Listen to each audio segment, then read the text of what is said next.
আমার তো জানেন আপনার স্বাস্থ্যটা একটু বেশি। তারপরে এরকমও বলেছে যে আরে বেটা 20-30 দিন যখন হ্যান্ডকাপ লাগাইয়া পিছনে ফালাইয়া দিব, ঘুমাইতেও পারবো না, পাও মেলতে পারবো না, পায়খানা প্রস্রাব ঠিক মতো করতে পারবো না, অশ্রাব্য ভাষায় গালি দিয়েও বলেছিল। তখন বুঝবো আয়না ঘরের হয়তো এক ঝলক দেখে এসেছি, কিন্তু তখন ভাবিনি সেটা আয়না ঘর। যারা সমাজ সচেতনতামূলক কাজ করি, বিশেষ করে যারা দেশের বাইরে থেকে দেখবেন রাজনৈতিক সচেতনতামূলক অনুষ্ঠানগুলো করে, বিশেষ করে মানে কনক সরোয়ার, পিনাকি ভট্টাচার্য, আরও বেশ কয়েকজন আছেন, ইলিয়াস হোসেন, এরকম আরও দু একজন আছেন যারা দেশের বাইরে থেকে রাজনৈতিক সচেতনতা অনুষ্ঠান করেন, এবং এরা কিন্তু লাগাতারভাবে তাদের পোর্টালগুলোতে রাজনৈতিক প্রতিবাদ করেছে। কিন্তু আমরা দেশের ভিতরে যারা ছিলাম, যারা রাজনৈতিক সৈনিক, রাজপথের সৈনিক, তারা কিন্তু সবসময় রাজপথে সোচ্চার ছিলেন এবং রাজনৈতিকভাবে তাদের দলগুলোকে সাজাইছেন, গুছিয়েছেন, হামলা মামলা এবং মারধরের শিকার হয়েছেন।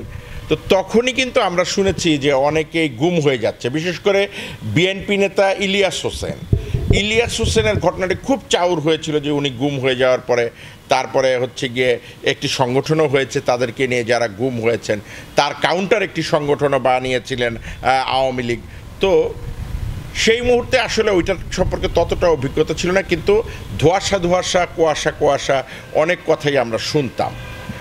তেমনিভাবে ঢাকা 17-তে হিরো আলমকে দাঁড় করানো ছিল অ্যাজ এ মানসিকভাবে বলেন আর যেভাবে বলেন আমার একটা সামাজিক প্রতিবাদ। যেহেতু আমি সব ক্ষেত্রে প্রতিবাদ করি, সো দ্যাট প্রতিবাদ করার একটা তো মাধ্যম দরকার। হিরো আলম একটা, আপনারা জানেন, সাহসী ছেলে।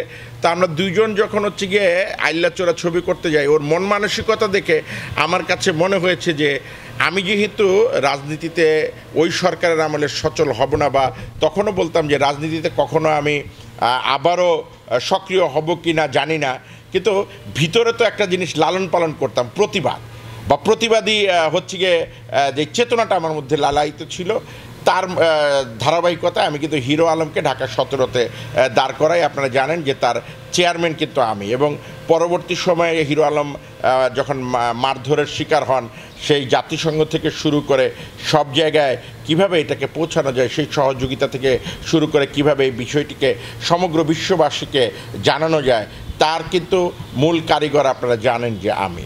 কিন্তু এই কাজটি করতে গিয়ে কিন্তু আমি এবং হিরো আলম দুজনেই আজকে, হিরো আলম বলে দিয়েছে, আজকে আপনাদেরকে আমি বলতে চাচ্ছি যে আমরা দুজনেই কিন্তু ইনকাউন্টারের শিকার হয়েছিলাম, প্লাস আয়না ঘরের হয়তো এক ঝলক দেখে এসেছি, কিন্তু তখন ভাবিনি সেটা আয়না ঘর। আমাকে আমার বাসা থেকে তুলে নিয়ে যাওয়া হয় এবং আমাকে তারা গাড়িতে তুলে চোখ বেঁধে অনেকক্ষণ আমাকে ঘুরায়।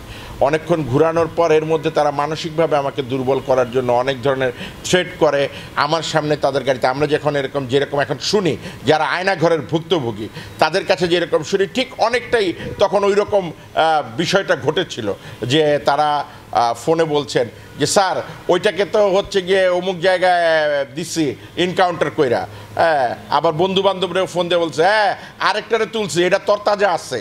মানে আমার তো জানেন আপনার স্বাস্থ্যটা একটু বেশি। তারপরে এরকমও বলেছে যে আরে বেটা 20-30 দিন যখন হ্যান্ডকাপ লাগাইয়া পিছনে ফালাইয়া দিব, ঘুমাইতেও পারবো না, পাও মেলতে পারবো না, পায়খানা প্রস্রাব ঠিক মতো করতে পারবো না, তখন একটা গালিও দেয়, মানে অশ্রাব্য ভাষায় গালি দিয়েও বলেছিল। তখন বুঝবো প্রশাসন কী জিনিস, মানে বিভিন্ন ধরনের কথাবার্তা করে ওই গাড়ি ঘুরানোর মধ্যে কিন্তু মানসিকভাবে দুর্বল করে দিয়েছিল। তারপর বলেছিল বেগম খালেদা জিয়ার বিরুদ্ধে কথা বলতে, আরও 2-3 জন নেতার নাম বলেছিল যাদের বিরুদ্ধে মামলা করতে।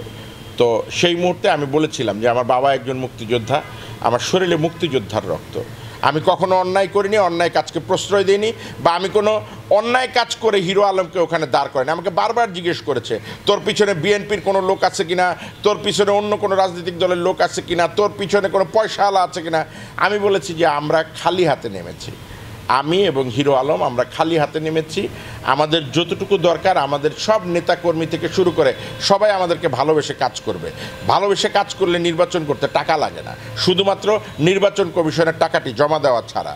আর আপনারা জানেন যে হিরো আলম একজন প্রযোজক, সো দ্যাট আমরা এর উপরে ভর করেই কিন্তু আমরা এগিয়েছিলাম। তো সেখান থেকে তারা আমাকে হিরো আলমের সেখানে নিয়ে যায় বাসায় ওর অফিসের নিচে, তারপর হিরো আলমকে গিয়ে থ্রেট করে, হিরো আলমকে শুনিয়ে শুনিয়ে তারা হচ্ছে গিয়ে বলে যে ওইটা তো দিতে রাজি হয় না, আলমও দিতে রাজি হয় না, কি করব। তখন ওই পাশ থেকে আবার উত্তর দিচ্ছে যে দুইটারই তাহলে ইনকাউন্টার দিয়ে দেয় বসিলায় নিয়ে, অথবা এয়ারপোর্টের ওইদিকে একটা জায়গা আছে, আমি জায়গাটার নাম এখন মনে করতে পারছি না, ওইদিকে নিয়ে হলে দুইটার ইনকাউন্টার দিয়ে দেয়। তো ওই ফোনটা কেটে দিয়ে তারা আবার আলমকে টর্চার করে মানসিকভাবে, বলে যে বেটা তুই তো হইল গিয়ে মইরা গেলে কোনো সমস্যা নেই, কিন্তু ওই লোকটা তো একটা মিডিয়ার মানুষজন চিনে, অভিনেতা, এই সেই আরও বিভিন্ন কথা বলে নাকি ওকে হচ্ছে গিয়ে তারা ভয় দেখায়। এক পর্যায়ে দুজনকে এক জায়গায় আনার এক পর্যায়ে আরও আমাদের মানসিক টর্চার ওই উপরেই। তারপরে হচ্ছে গিয়ে আলম তখন রাজি হয় যে ঠিক আছে, আমি রিজভির বিরুদ্ধে মামলা করব এবং আমি বেগম খালেদা জিয়ার বিরুদ্ধে বক্তব্য দিব।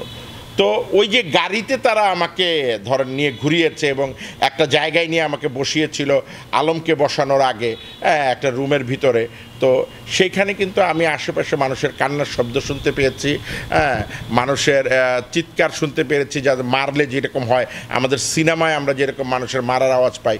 তো আমি যেহেতু একজন নির্মাতা, আমি প্রথমে মনে করেছিলাম যে আসলে আমাকে মানসিক ভয় দেখানোর জন্যই হয়তো তারা এই সাউন্ডগুলো তৈরি করেছে, যে আমি যেন মানসিকভাবে ভেঙে পড়ি। কিন্তু আজকে যখন একটার পর একটা আয়না ঘরের রহস্য উন্মোচিত হচ্ছে বা বেরিয়ে আসছে, তখন আমার কাছে মনে হচ্ছে যে আসলেই ওই সময় আমি যে শব্দগুলো শুনেছি সেই শব্দগুলো বাস্তব ছিল।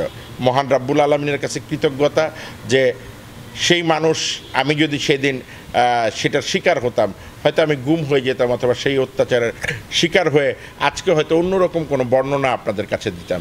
কিন্তু আপনাদের ভালোবাসা এবং মহান রাব্বুল আলামিনের কৃতজ্ঞতায় আমি সে আয়না ঘরে যাইনি। কিন্তু আজকে যখন সেই আয়না ঘরের বিভৎসতা শুনি, তখন আমার সেই শব্দগুলো কানে ভাসে। আমাকে যেই রুমে নিয়ে বসিয়ে তারা কথা বলেছিল, মানসিকভাবে দুর্বল করার চেষ্টা করেছিল, তখন যে আমি হচ্ছে গিয়ে শব্দগুলো শুনেছি, আমার কাছে মনে হয় সেই শব্দগুলো আমার যেই ভাইরা আয়না ঘরে ছিল তাদেরই শব্দ। তো এই ব্যাপারগুলোর পাশাপাশি আমরা মাঝে মাঝে গোয়েন্দা সংস্থার নজরদারিতে যে ছিলাম, আমি এবং হিরো আলম তো যেতই আপনারা জানেন যে অনেকেই মনে করতো সে যাচ্ছে বিচার দিতে বা বিভিন্নভাবে। তো আমরা টেকনিক্যালি অনেক কিছু অবলম্বন করতাম আর কি, যে একবার এক এক উসিলায় যখন সাংবাদিকরা জানতো, আমরা ওইটাকে অন্যদিকে নিয়ে যেতাম, বা আমি ব্যক্তিগতভাবে কখনোই কাউকে জানিয়ে, যেহেতু আমার উপরে এত গণমাধ্যম কর্মীরা ফোকাস ছিল না, আমি আমার মতো করে গিয়ে তাদের সাথে কথা বলে আসতাম বা হাজিরা দিতাম, বা আমার মোবাইল তারা মাঝে মাঝেই চেক করতো। তারা আসতো আমার বাসার সামনে এসে আমার মোবাইলটা চেক করতে, অনেক সময় তাদের ওখানে নিয়ে গিয়ে পুরো মোবাইল 1.5-2 ঘন্টার জন্য নিয়ে যেত এবং চেক করতো যে কারোর সাথে আমার কোনো সম্পৃক্ততা আছে কিনা।